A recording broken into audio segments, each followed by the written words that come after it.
tá cansado, tá meio confusa, não sabe muito bem o que pensar sobre a guerra e Deus, e as ideias estão meio embaralhadas, não sabe para que lado tomar, não sabe se tem que tomar um lado, pensando no apocalipse, com esses pensamentos escatológicos. Tá dessa maneira? Então, assista esse vídeo. Vai te ajudar. Você pode facilmente encontrar vários vídeos aí, professores de história, e vários outros vídeos mostrando vários interesses e motivos para a guerra. Ok? Tem um vídeo do Eduardo Galeano que eu botei aí a fala dele, ok? Que é maravilhoso. Né? Aí você leu quando começou a assistir o vídeo. Mas é o Oriente Médio. E é o Oriente Médio. Todos os envolvidos defendem um Deus, ou defendem estar guerreando em nome de uma justiça, de uma verdade, de um Deus, que, por sinal, tem a mesma origem. O monoteísmo de judeus, muçulmanos e cristãos, que é Abraão. Então nós vamos a Abraão, ok? Pega a sua Bíblia, Gênesis 18 e 19, que é a passagem sobre Sodoma e Gomorra. É uma história conhecida que Deus resolve destruir as duas cidades porque só existia maldade e pecado. Ok? Você vai estudar, estude isso. Estude. Não fique dependente apenas de pregações de pessoas que às vezes não têm a menor ideia do que estão falando ou estão usando apenas o nome de Deus. As pessoas gostam de usar o nome de Deus, o nome de Jesus, o nome de Deus, bastante. Passagem, esses dois pontos que eu vou levantar principais, que eu considero extraordinários, eu não vejo em pregações de igrejas. Eu já frequentei bastante algumas igrejas, ok? Com essa passagem você vai ter um conhecimento mais profundo de Deus, fora das caixas religiosas, dos sistemas religiosos, e um conhecimento intelectual, ou seja, espiritual. Olha, Deus não quer que você seja um idiota. E você precisa ter um conceito mais apurado de Deus para escapar dos vícios dessas hermenêuticas enganadoras. Hermenêutica, entenda como interpretação das escrituras sagradas, ok? Fundamentalmente. Então, vamos lá. Vamos para a passagem. Quando você pega aí a história de Sodoma e Gomorra, Deus, antes de destruir, ele se pergunta por Abraão, que tinha parentes nas cidades, ok?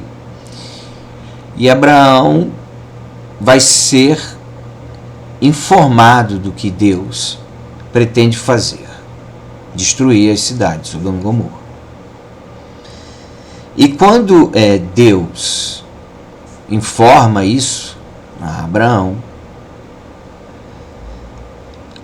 Abraão já faz um primeiro movimento que podemos ver como extraordinário, não comum, ok? Do que igrejas pregam. Abraão questiona Deus. Questiona.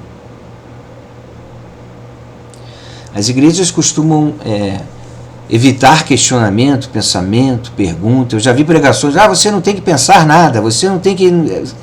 É uma cultura de pregação para estimular uma ideia de fé. Entrega tudo na mão de Deus, não questiona nada e vai à luta e tal. É um resumo empobrecido do entendimento de Deus. Ora, se Abraão tivesse esse entendimento de Deus, esse entendimento empobrecido e não mais um entendimento mais apurado de Deus, Abraão não teria conseguido salvar seu sobrinho e seus familiares, porque ele teria aceitado pela fé, que é a vontade de Deus, teria se resignado. Mas não. O que Abraão faz é um movimento muito sábio. Pelo fato de ter um conhecimento mais apurado de Deus, ele questiona Deus. Se Deus vai matar inocentes e justos para punir pecadores. Que se a cidade... Esse é o questionamento que Abraão faz a Deus. Ele pergunta, se tiverem 50 justos na cidade, o Senhor vai destruir e matar os 50 justos para punir os pecadores? E Deus dá o sinal de recuo, o primeiro sinal de recuo, que é muito interessante.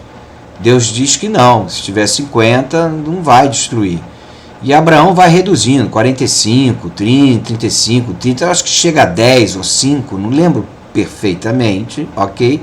Mas você aí estudando vai chegar lá. E Abraão diz que não, e Deus diz que não vai destruir enquanto tiver pessoas justas, entendemos aí como inocentes também, que podem ser retirados de dentro da cidade, né? Para que depois disso Deus vai lá e destrói as duas cidades, Sodoma e Gomorra. Inclusive não podia olhar para trás, e a esposa de Ló, que é o sobrinho de Abraão, ela olha para trás e vira uma estátua de sal. Essa passagem também é bem conhecida. Porque foi avisado que quem olhasse para trás viraria uma estátua de sal. Também foi avisado. Então, esse é um movimento extraordinário de Abraão, com base no intelecto. Ele faz Deus produzir uma reflexão sobre a sua própria ação antes de exercer o seu poder. É muito comum, Deus pode fazer tudo porque é Deus e ninguém tem como punir Deus. Não, Deus recua diante de uma reflexão ética. Olha que interessante. E isso é tão verdade que no começo, no capítulo 18 de Gênesis, Deus se questiona se não deveria avisar a Abraão que vai destruir as duas cidades. Você vê que extraordinário Deus parar e se questionar se deve ou não comunicar a Abraão. Isso é uma profunda reflexão ética. Deus não quer o nome dele contaminado pelo mal, pela hipocrisia com que os homens poderosos agem. Esse é o momento mais extraordinário dessa passagem. Além do questionamento de Abraão, esse momento que Deus se questiona, antes mesmo de Abraão questioná-lo, antes mesmo, Deus reflete profundamente, inclusive recua depois do questionamento de Abraão. É isso que você tem que enxergar num pastor, num pregador, numa pregadora, num governante. Porque se até Deus se submete à ética antes de usar o seu poder, por que os homens poderosos não devem fazê-lo? E Abraão pergunta a Deus, isso é o que vão dizer do juiz de toda a terra, que para punir pecadores, culpados, mata justos? Abraão faz esse tipo de questionamento a Deus, quando ele recua de destruir as cidades enquanto estiverem lá os justos na cidade. Agir, exercer o poder, mas não posso exercê-lo fora dos padrões do bem, da ética. Porque só assim um Deus, pode ser efetivamente santificado, efetivamente separado do mal, ou da mentira, ou da hipocrisia. Então você vê aí perfeitamente nessa passagem que Deus não toma nenhum partido com a violência, com a morte de justos e pessoas inocentes, para exercer algum tipo de justiça, algum fundamento divino, alguma razão de justiça. Essa guerra entre Israel e os outros países ali em volta, a Palestina, é uma guerra que Deus não tem participação nenhuma. Deus não mata inocentes e justos para punir culpados. Deus não exerce o seu poder sem uma reflexão ética. O ser divino, a divindade, o Deus, a deusa, os deuses, eles têm que ser éticos. Se eles não são apenas poderosos, tiranos, cruéis, e não são separados, não são santificados do mal e do mundo. Então não se preocupe em querer tomar partido no momento.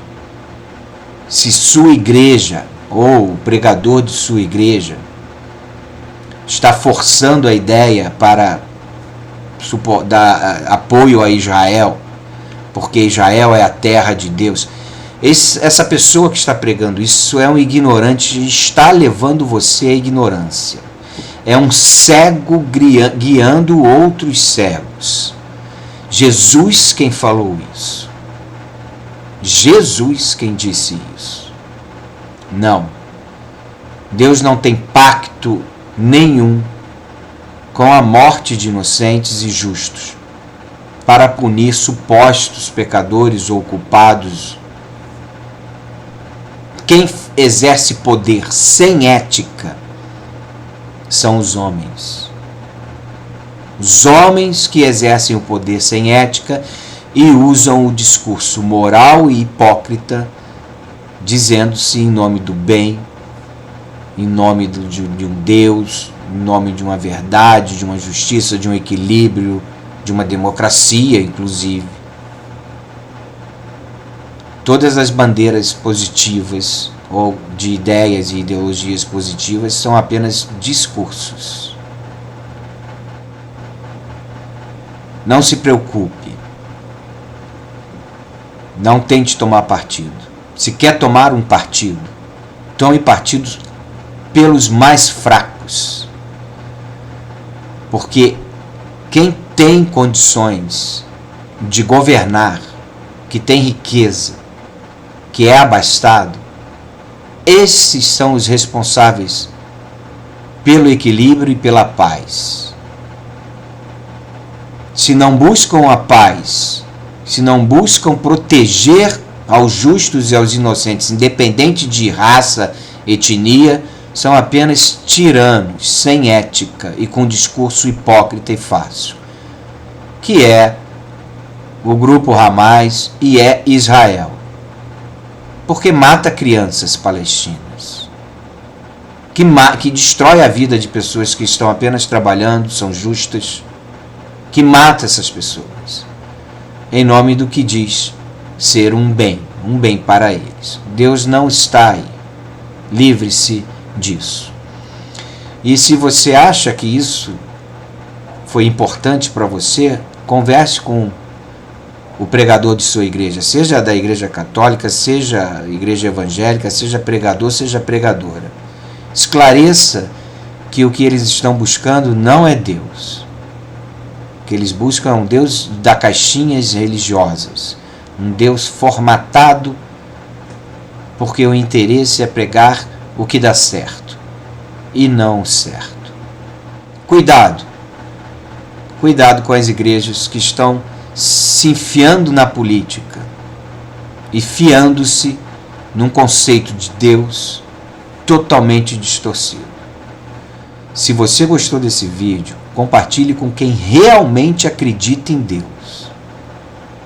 Ok? Até a próxima.